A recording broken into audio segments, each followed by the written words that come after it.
বাড়ির সামনে এলোপাথারি গুলিতে মৃত্যু। তৃণমূল কর্মী খুনে গ্রেপ্তার অর্জুন সিংহের আত্মীয় ভিকি যাদব খুনে সঞ্জিত সিংহ ওরফে পাপ্পু গ্রেপ্তার। অর্জুন সিংহের আত্মীয় সঞ্জিত দলীয় কর্মী খুনে তাঁকে গ্রেপ্তার করল পুলিশ। গত 22 নভেম্বর বাড়ির সামনে গুলিবিদ্ধ হয়ে মৃত্যু হয় ভিকির। এই ঘটনায় সঞ্জিতই মাস্টারমাইন্ড বলে বারবার দাবি করছিল মৃতের পরিবার। এবার তাঁকে গ্রেপ্তার করল পুলিশ।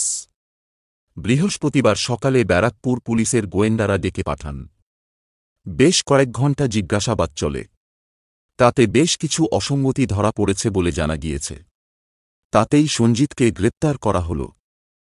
সঞ্জিত ভিকি খুনে সরাসরি জড়িত বলে প্রাথমিক তদন্তে দাবি পুলিশের। গত 22 নভেম্বর ভাটপাড়ায় তৃণমূল কর্মী ভিকি খুন হন। ভিকিকে প্রথমে তাঁর নাম জিজ্ঞেস করে আত্মীয়রা, তারপর এলোপাথারি গুলো ছুড়ে তাঁকে লক্ষ্য করে। তার আগে 2021 সালে ভাটপাড়ায় তৃণমূল সমর্থক আকাশ যাদব খুন হন। আকাশের খুনের ঘটনায় ভিকি ছিলেন অন্যতম সাক্ষী। সেই জন্যই তাঁকে খুন হতে হল কিনা প্রশ্ন ওঠে গোড়াতেই। এবার গ্রেপ্তার হলেন সঞ্জিত। ভাড়াটে খুনি দিয়ে ভিকিকে খুন করানো হয়েছে বলে দাবি ছিল তাঁর পরিবারের। সেই সময়ই সঞ্জিতের নাম সামনে আসে। তদন্তে নামে ব্যারাকপুর কমিশনারেট।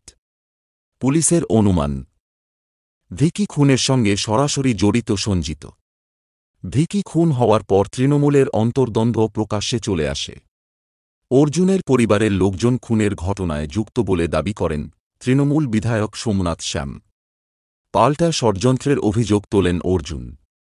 সেই সময় সোমনাথ জানান, মেঘনা জুট মিল এলাকার সব ঝামেলার নেপথ্যে রয়েছেন সঞ্জিত। সঞ্জিতের ওঠাপসা অর্জুনের সঙ্গে বলেও দাবি করেন সোমনাথ। ওই দিনের সিসিটিভি ফুটেজও সামনে আনেন তিনি।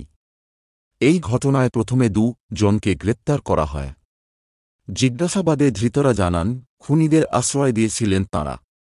মোটর সাইকেলে চেপে বেরিয়েছিল আত্মীয়রা। বাড়ির সামনে ভিকিকে খুন করে তারা। তাদের গা ঢাকা দিতে সাহায্য করে ওই 2 জন। পরে গুলি চালানো ব্যক্তিকে গ্রেপ্তার করা হয়। গ্রেপ্তার হন মূল অভিযুক্ত পঙ্কজ সিংহ।